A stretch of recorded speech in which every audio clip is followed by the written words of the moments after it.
On today's show, the Cavs are set for a first-round series against the Orlando Magic. Is that a winnable series? Should the Cavs feel good about it? And how should you feel about the fact that they just kind of punted on the game against Hornets? All of that covered today on Locked On Cavs. You are Locked On Cavs, your daily Cleveland Cavaliers podcast.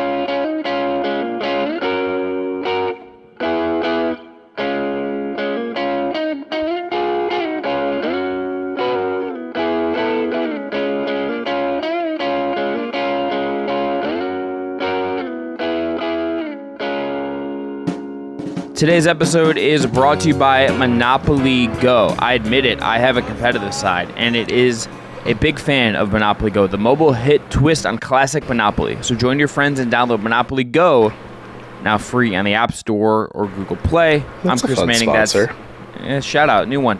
I'm Chris Manning, that's Evan Dammarrell. We have Jake Stevens, as always, on the back end.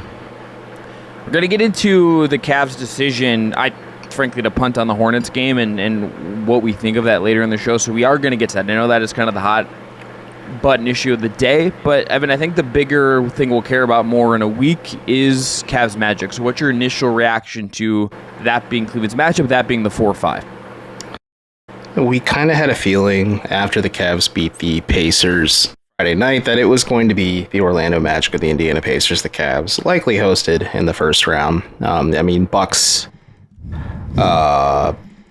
Knicks notwithstanding, of course, but if you're a team like the Cavs, you can control what you can control. You can't ask 17% of the league to comply with what you want in terms of their seeding and things like that, just because of all the different matchups that they last game of the regular season. But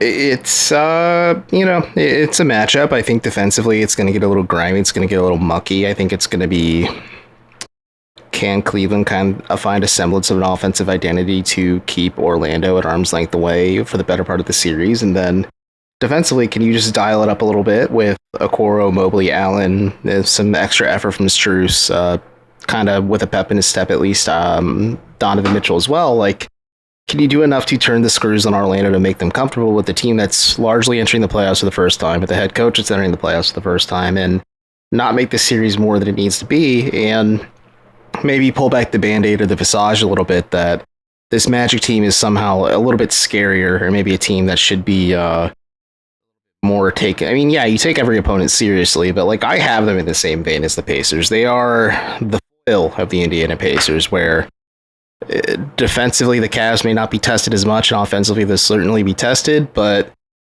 I think the Cavs have the offensive firepower to keep themselves away from an Orlando team that's not very good offensively, and I think they have the defensive personnel that, if schemed and, put in the right position, can easily keep the Magic at bay. What about you? I think this is a tough series in some ways because Orlando has a really physical style. They have a lot of big players. They are defensive. For a Cavs team that has, frankly, struggled a lot of the ways that, the offense the last 2 weeks has had some moments, but oftentimes is inconsistent, just isn't fully clicking. And this team, coming into the playoffs is just not in the best place. 17th in offense, 25th in defense, and 20th in net rating the last couple of weeks.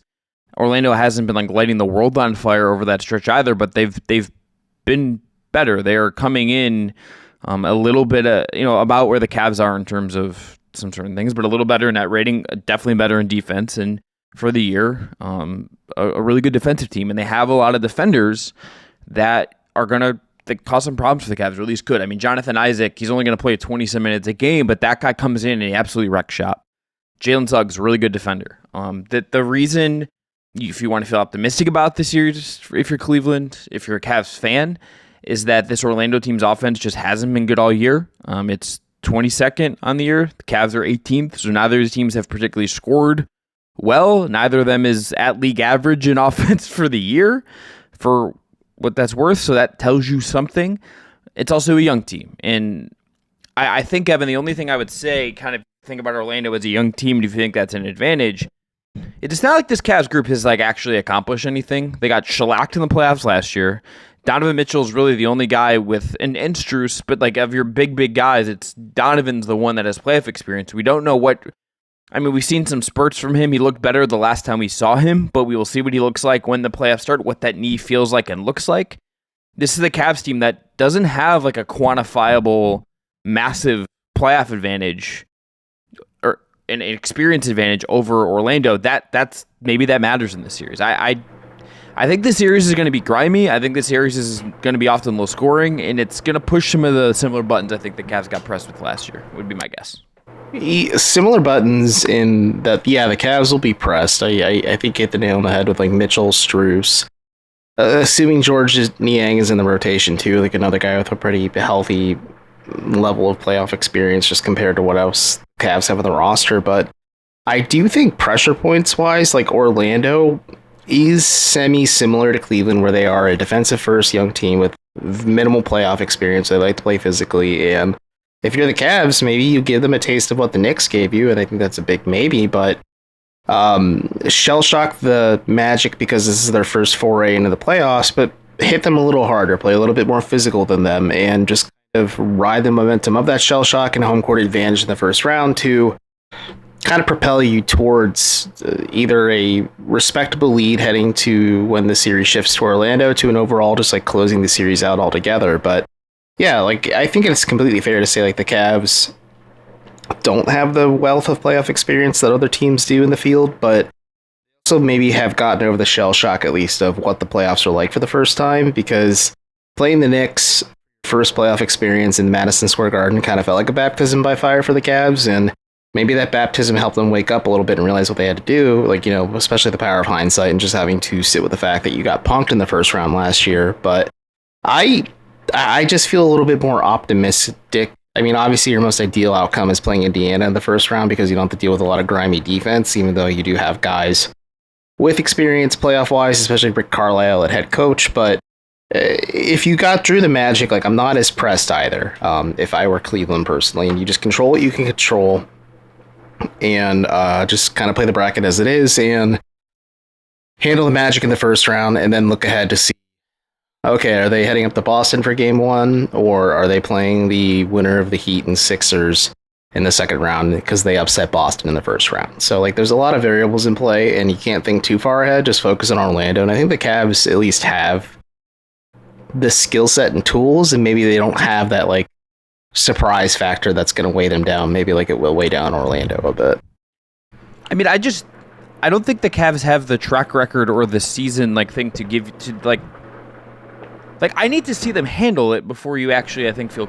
Oh, I do too, but I also think the regular season doesn't mean that much, because we could talk about last year. They were one of the hottest teams in basketball all year long, and a lot of folks, myself included, thought like, okay, they're going to take care of business. Like, the Knicks will be annoying, but the Cavs can put them away in like 5 or 6 games. And then we saw the Cavs get punked out of the 5 games, with game 2 being like the most encouraging sign of vitals for Cleveland. And we'll see. I think it really depends on health. Like how you had noted it, like Mitchell's knee. Like, Mitchell's knee is feeling a lot better. He's showing more of that burst and athleticism that he showcased against Memphis and Indiana. Like, I think that gives you another reason for optimism in this series. And then just, can the Cavs handle the general wear and tear of a playoff series and stay healthy as possible heading into the second round if they get to that point? Like, that's kind of like the off the court intangibles I think you're looking for. Like, if Cleveland's healthy, like, it makes life so much easier for them. Yeah, I think I'd just like to see them like look normal in a series before I even like think about like who could be the front. I understand that sentiment too. Like, I feel like the Cavs are a team that could get punked. I still feel this way even after drawing the Magic. They can get punked in the first round, or they're a team that could go on a run and really be annoying and either go down swinging in the second round, or if it's just somehow an advantageous matchup or something goes their way, sneak into the Eastern Conference Finals where they're playing with house money at that point. But considering how we felt about this Cavs team maybe even 2 weeks ago compared to now, like, I'm pretty even-keeled after kind of feeling pretty doom and gloom about where they're at. I just don't feel like I don't think I feel different about them than I did 2 weeks ago. I think you are end up being more optimistic than this. For what I don't, you can explain why maybe in segment 2. And like, sure. But like, I just am not. I don't think they've done anything in the last 2 weeks that would make me be like, yeah, sure, like this team is figured. Like, I don't know what is different than 2 weeks ago. You know what I mean?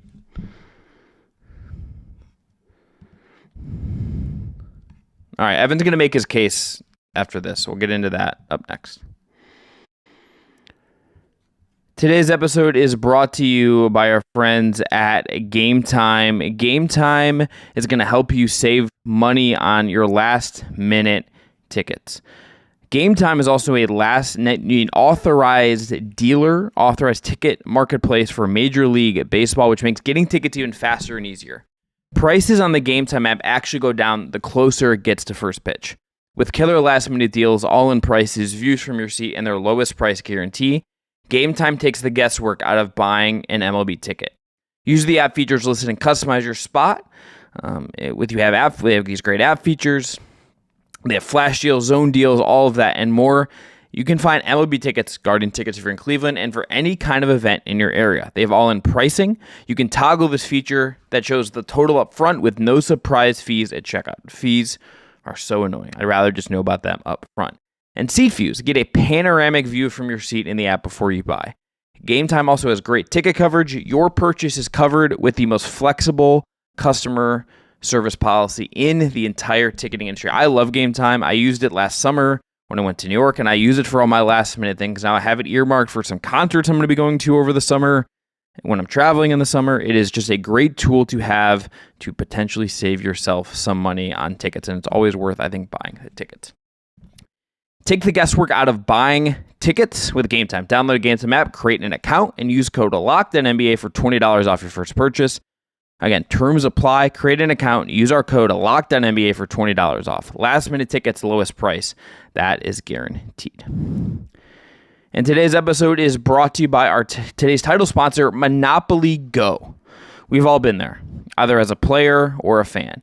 It's halftime and the scoreboard is not looking good. You're feeling low and not sure how your team can pull out a win. That's when you dig deep, lift your head up, and say to yourself, time to get back in the game, pull off some bank heists, and take as much of my friends' money as I possibly can. That's right. The smash hit mobile game Monopoly Go lets you compete with your friends to get the most riches and biggest empire. It's a Monopoly you love, but on your phone anytime with tons of new twists, including leaderboards to compare your progress to your buddies. There's so much to do. Play on countless dynamic Monopoly boards, make your friends banker by smashing their landmarks with a wrecking ball, charge other players rent for your iconic properties. You can even work with your friends to crack open community chests and in tournaments to get extra rewards and climb the leaderboard. So get back out there, put on your game fist, and download Monopoly Go, now free on the App Store and Google Play.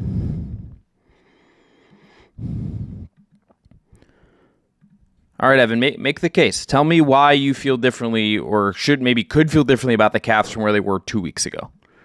Well, the obvious answer is they aren't playing the Clippers, Suns, Lakers, or Nuggets to open the playoffs. If, God willing, they make the NBA Finals, the different conversation. And I'm just saying that's how they will actually... They are not making the NBA Finals. I feel they're not.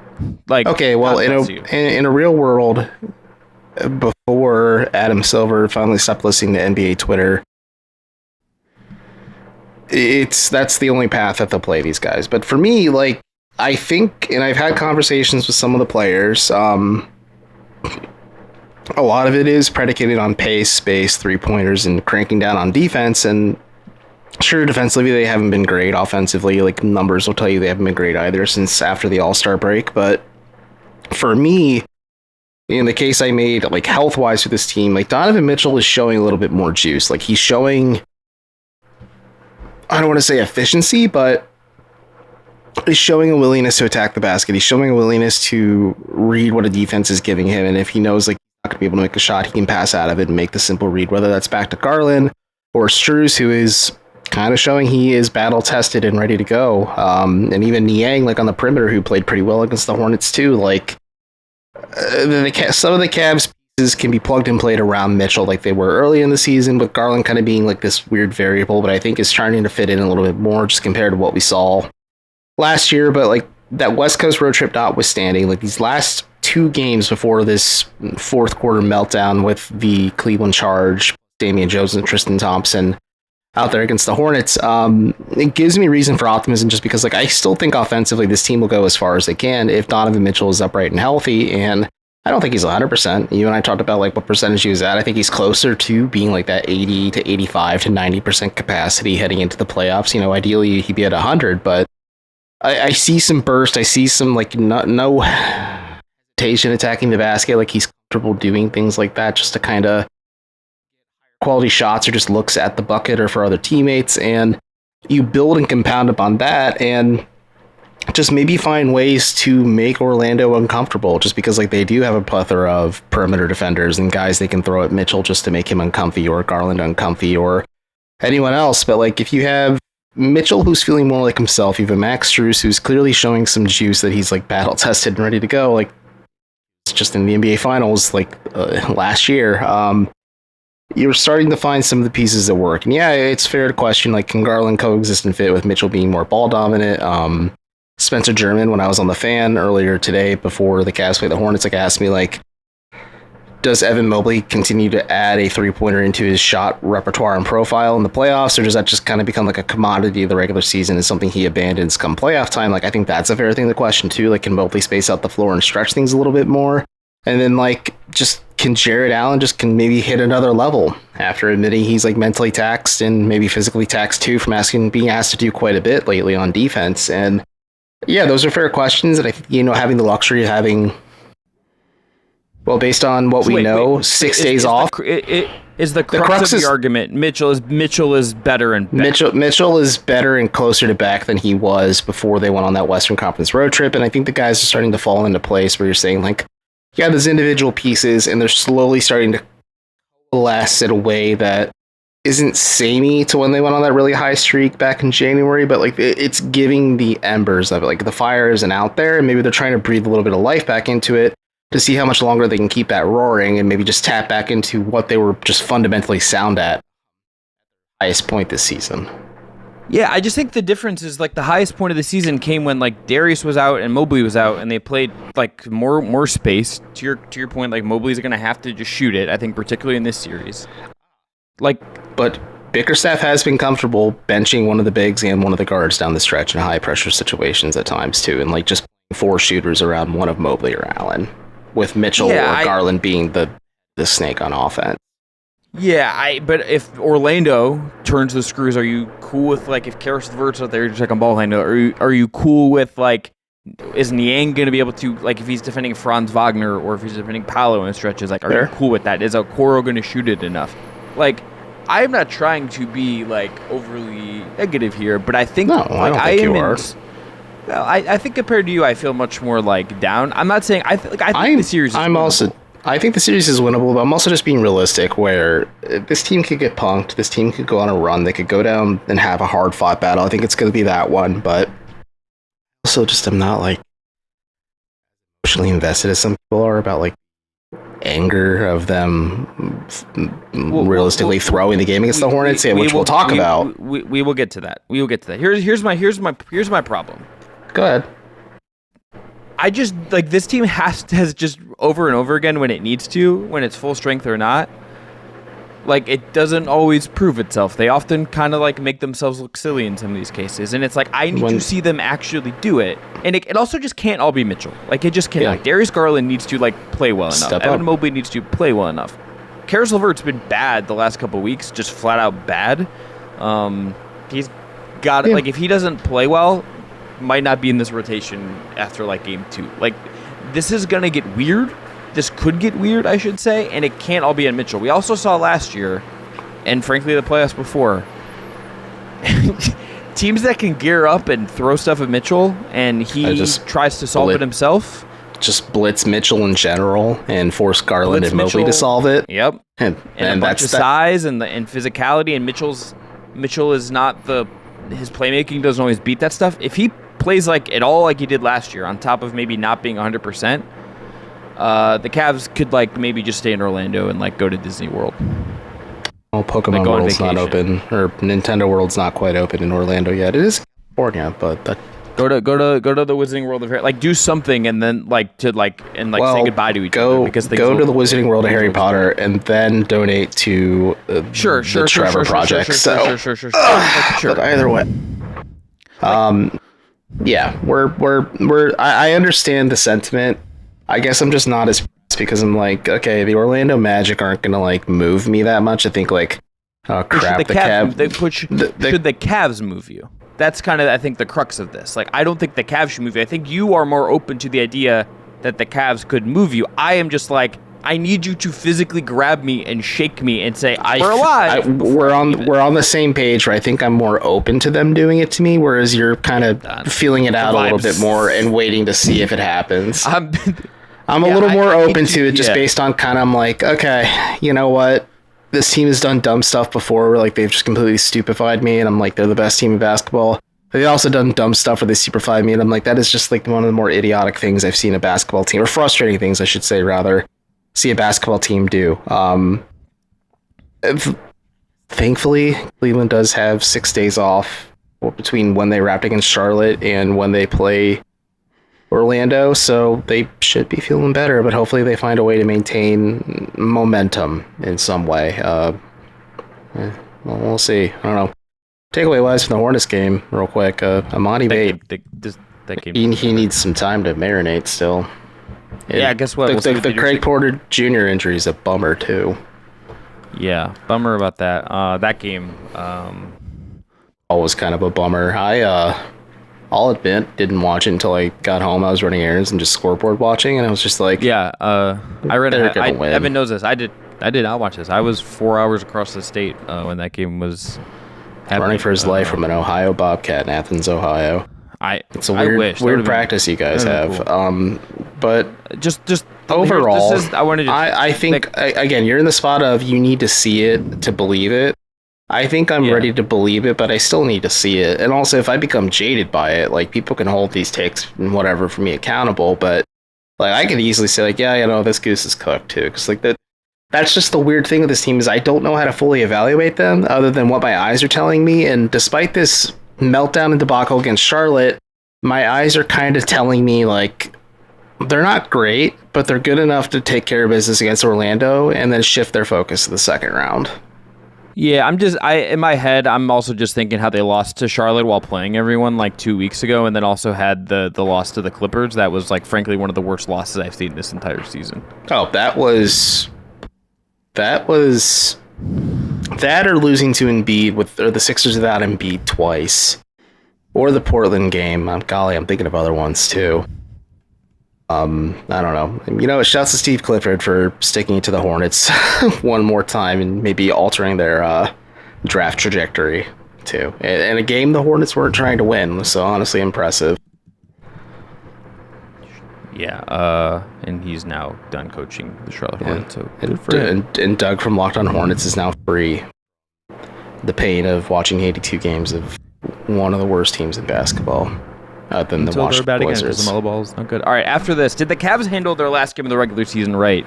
It's kind of the thing everyone's fired up about. We'll get into that up next. Today's episode is brought to you by Prize Picks. Prize Picks is America's #1 fantasy sports app with more than 3 million members. It's the easiest and most exciting way to get in on the action while you watch your favorite sports and players. You pick more or less on 2 or more player stats and watch the winnings roll in. Get in on the playoff action and win up to 100 times your money on Prize Picks as you and the world's best players take the game to a new level during basketball postseason. You can now win up to 100 times your money on Prize Picks with as little as 4 correct picks.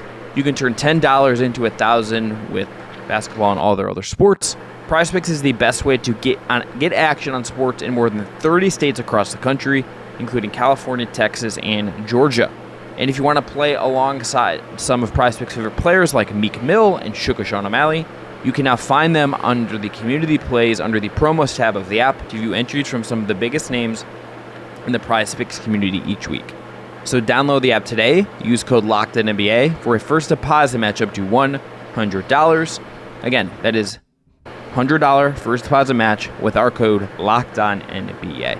It is highly encourage you to check them out. And remember, pick more, pick less. It's that easy.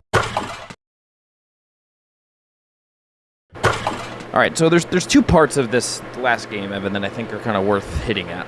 Number 1, I think resting Darius and Donovan on itself is, like, fine. Like, that's cool. Whatever. Like, a lot of teams do that. Donovan especially. New. Like, there's still this... Yeah. For more or less, the Cavs heading into this matchup didn't really they were at the mercy of so many other teams in terms of quote unquote controlling their destiny, and it would shape up during the game. For a guy like Mitchell who has a knee problem and can get an extra day off or, let his face rest after not wearing the mask for 2 games, yeah. And if Garland's back issue is real, yes, rest him too. That's totally cool with that. Where I personally have an issue, I'm not maybe going to be as like fire and brimstone as on Twitter or whatever. I think like the way they handled the 4th, if that was in fact your plan, just don't play anyone if that's the case. Like, you gotta play someone.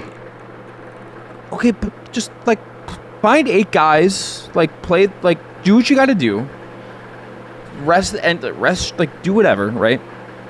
And get some guys some rest if that's what you want to do, or play them like do something that isn't as like kind of opaquely like we just want to lose this game. JB Bickerstaff can say that's the plan, whatever. I think that just when you do that, you are saying we want to lose this game. And look, I understand. I can understand a principle if you're trying to like gamify the standings, and like teams do that. The Cavs are not the only team to do this. What I think is just it doesn't reflect well if you're like that spooked by like Philly or Miami. Like at a certain point, you kind of just gotta like face the chips, like play the chips as they lie, face the music a little bit, just like win the game and be normal and just like take what comes.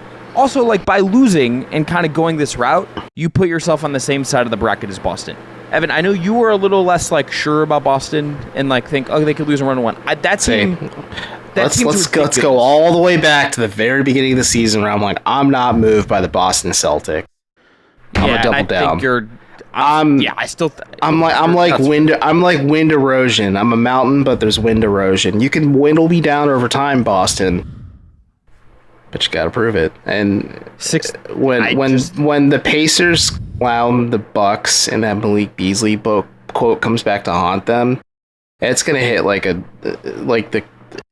hit more than Tom Thibodeau saying Jalen Brunson isn't on FaceGram or whatever you call it. So,